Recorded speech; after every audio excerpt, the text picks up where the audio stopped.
नमस्कार मित्रों, मेरा नाम है आदित्य। आप देख रहे हैं एडवोकेट आदित्य यूट्यूब चैनल। आज मैं भारतीय दंड संहिता की धारा 498 से संबंधित ऐसा जजमेंट लेकर आया हूं, एक ऐसी जानकारी लेकर आया हूं जिस जानकारी और जजमेंट की मदद से लाखों ऐसे पति जो भारतीय दंड संहिता की धारा 498 से काफी ज्यादा परेशान हो चुके हैं, लड़ के मुकदमा उनका हालत खराब हो चुका है, उन्हें काफी बड़ी राहत मिलने वाली है।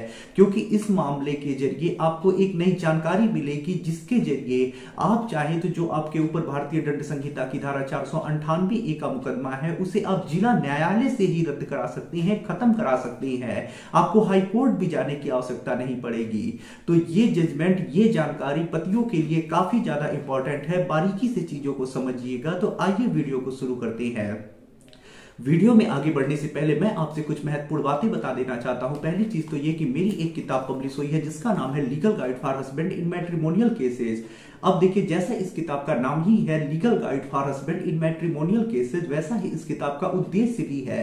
इस किताब में आपको मैट्रिमोनियल केस जैसे 498A, 125 CRPC, DV act section 9, divorce case, इन सब मुकदमों से संबंधित काफी अच्छी जानकारी मिल जाएगी। जैसे कैसे मुकदमा लड़ना है, कैसे बचाव करना है, कैसे सामने वाली पार्टी के ऊपर क्रॉस केस दर्ज कराना है, कैसे पति मेंटेनेंस देने से बच सकता है, कैसे 125 CRPC खारिज करा सकता है, कैसे DV एक्ट खारिज करा सकता है, कैसे डिवोर्स देगा, किस प्रकार से सेक्शन 9 में जीत हासिल करेगा, कैसे क्या क्या सावधानियां सेक्शन 9 में रखनी है।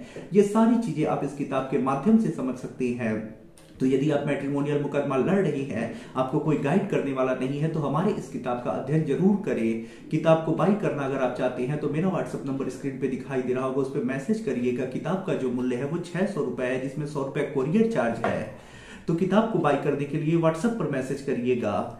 अगली जो महत्वपूर्ण बात है वो ये है कि देखिए, जो हाई कोर्ट और सुप्रीम कोर्ट के लैंडमार्क और लेटेस्ट जजमेंट आते हैं, अगर उन जजमेंट में पति को फायदा मिला है और जैसे पति को फायदा मिला है सेम फैक्ट आपके भी केस में है, जिस आधार पे पति को फायदा मिला है वही फैक्ट आपके भी मुकदमे में है, तो आप चाहे तो उस जजमेंट को जो हाई कोर्ट या सुप्रीम कोर्ट के द्वारा आया हुआ है उसे रूलिंग के तौर पे यूज करके अपने मुकदमे में भी आप फायदा ले सकते हैं। क्योंकि हाई कोर्ट और सुप्रीम कोर्ट जो जजमेंट देते हैं वो निचली अदालतों के लिए मान्य होता है, वो उसे मानना ही पड़ता है। तो ऐसे में अगर आप हाई कोर्ट और सुप्रीम कोर्ट के लैंडमार्क और लेटेस्ट जजमेंट पढ़ना चाहते हैं, उसे अपडेट रहना चाहते हैं, अपने केस में लगा के फायदा लेना चाहते हैं, तो ऐसे में हमारे पास इसके लिए आपके लिए एक ग्रुप है।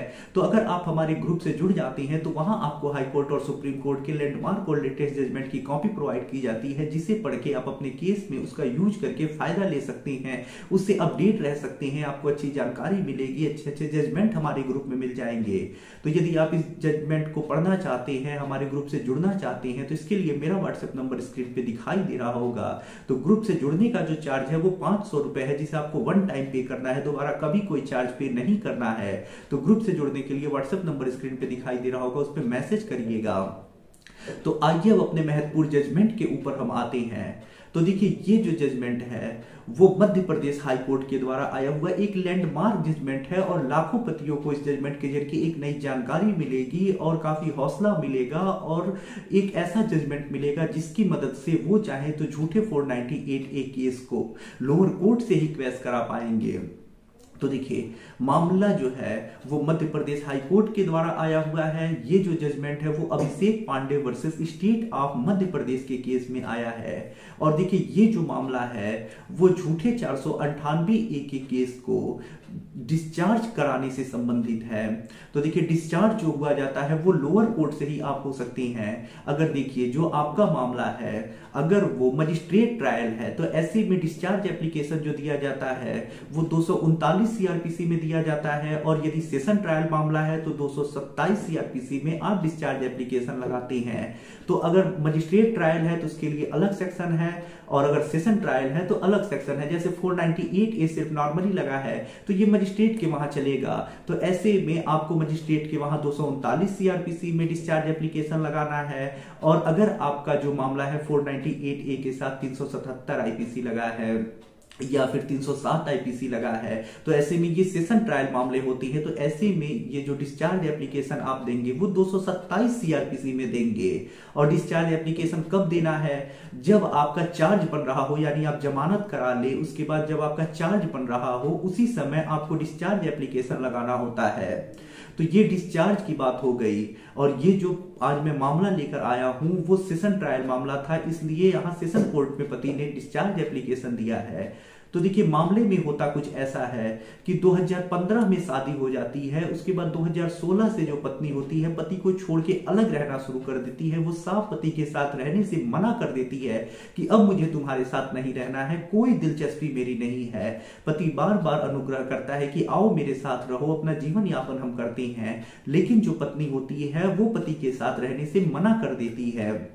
इसके बाद जो पति होता है अपने जीवन में आगे बढ़ना चाहता है, इसके लिए वो डिवोर्स के लिए एक मुकदमा दायर करता है कि हमारा विवाह हुआ था, हमारी पत्नी हमारे साथ नहीं रह रही है, अलग रहते हुए 2 साल हो गया, तो ऐसे में मुझे इसके आधार पर डिवोर्स दिया जाए, अकारण मेरी पत्नी मुझसे अलग रह रही है। उसके बाद पत्नी को जब नोटिस जाता है तो पत्नी को याद आता है, अरे मेरे साथ तो क्रुएल्टी हुई थी, मेरे पति ने मुझे मारा पीटा था, परेशान किया था।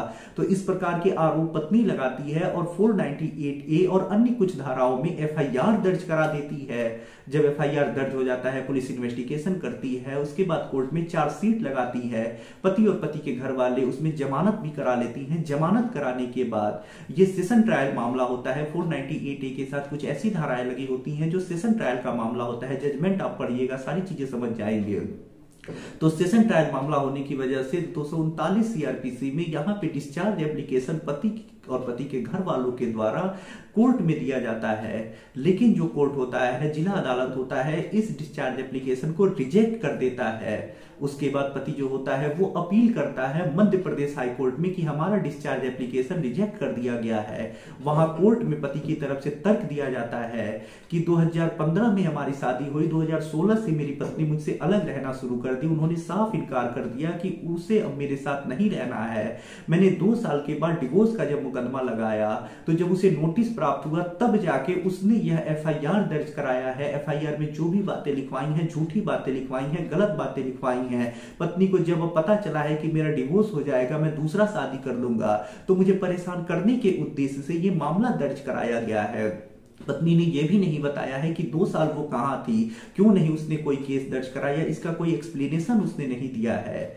जब कोर्ट पूरे मामले को देखता है तो कोर्ट यही पाता है कि जो पत्नी है वास्तव में वो अलग रह रही थी। जब उसे डिवोर्स केस का नोटिस प्राप्त होता है तब जाके वो एक्शन मोड में आती है और मामला दर्ज कराती है। और जो मामला दर्ज हुआ है उसमें भी जो आरोप लगे हैं, उन आरोपों को पढ़ के संज्ञेय अपराध होने की कोई परिकल्पना नहीं की जा सकती है। साथ ही साथ जो भी आरोप लगे हैं सामान्य सर्वव्यापी किस्म के आरोप लगे हैं और प्रतिशोध लेने के उद्देश्य से यहां पत्नी ने यह मामला दर्ज कराया है और 2 साल के बाद दर्ज कराया है। क्यों दर्ज कराया है, कोई इसका एक्सप्लेनेशन पत्नी ने नहीं दिया है। तो ऐसे में इस प्रकार के जो भी मामले होते हैं जो प्रतिशोध लेने के लिए दर्ज कराए जाते हैं, उनका कोर्ट में अगर यूज किया जाता है, उस केस को चलाया जाता है, तो ये कानून का दुरुपयोग होगा। और ऐसे में इस प्रकार के मामले को कोर्ट में ही समाप्त कर देना चाहिए। पति के घर वालों को डिस्चार्ज कर देना चाहिए, मामले को रद्द कर देना चाहिए। और यहां कोर्ट स्पष्ट कह देता है कि यदि प्रतिशोध लेने के लिए मामला दर्ज कराया जाता है तो इस मामले को रद्द कर देना चाहिए, डिस्चार्ज कर देना चाहिए। और जो पति की अपील होती है उसे स्वीकार किया जाता है। तो अगर आपका भी कुछ ऐसा ही मामला है, आपने सेक्शन 9 या डिवोर्स का केस दर्ज करा दिया है, उसके बाद पत्नी 498A दर्ज कराई है, तो आप कोर्ट में बता सकते हैं कि प्रतिशोध लेने के लिए पत्नी ने मेरे ऊपर यह 498A दर्ज कराया है। और ऐसे में आपको हाई कोर्ट भी जाने की आवश्यकता नहीं है। इस जजमेंट का यूज आप करिएगा और डिस्चार्ज एप्लीकेशन लोअर कोर्ट में ही लगाइएगा। रूलिंग के तौर पे इस जजमेंट को यूज कर दीजिएगा कि यहां कोर्ट ने माना है कि अगर सेक्शन 9 या डिवोर्स केस दर्ज करने के बाद पत्नी 498A दर्ज कराई है तो उसने प्रतिशोध लेने के लिए मामला दर्ज कराया है और प्रतिशोध लेने के लिए दर्ज मामले को रद्द कर देना चाहिए। मेरे केस में भी पत्नी ने प्रतिशोध लेने के लिए मेरे ऊपर 498A दर्ज कराया है, तो मुझे भी डिस्चार्ज किया जाए। रूलिंग के तौर पर इस जजमेंट को यूज करिएगा, आपको भी फायदा मिलने के चांसेस ज्यादा बढ़ जाएंगे। तो आशा कर रहा हूं ये जजमेंट और जानकारी आपको काफी ज्यादा पसंद आई होगी। यदि आप इस जजमेंट को पढ़ना चाहते हैं, अपने केस में यूज करना चाहते हैं, PDF कॉपी प्राप्त करना चाहते हैं, तो इसके लिए हमारे ग्रुप से जरूर जुड़ जाइएगा। जैसा मैंने बताया, ग्रुप से जुड़ने का जो चार्ज है वो 500 रुपए 1 टाइम आपको पे करना है। लाइफ में दोबारा कभी कोई चार्ज पे नहीं करना है। तो अगर आप किसी कानूनी समस्या से परेशान हैं और ऐसे में आप मुझसे फोन पे बात करके अपनी कानूनी समस्या का समाधान प्राप्त करना चाहते हैं तो मेरा व्हाट्सएप नंबर स्क्रीन पे दिखाई दे रहा होगा, उस पर मैसेज करके अपॉइंटमेंट बुक करा के आप मुझसे कॉल पे बात कर सकती हैं। वीडियो पसंद आया हो तो वीडियो को लाइक करें, अपने दोस्तों के साथ शेयर करें और यदि आप चैनल पे नए हैं तो चैनल को सब्सक्राइब करके बेल आइकन को दबाएं। मिलते हैं नए वीडियो के साथ अगले दिन, तब तक के लिए जय हिंद, जय भारत।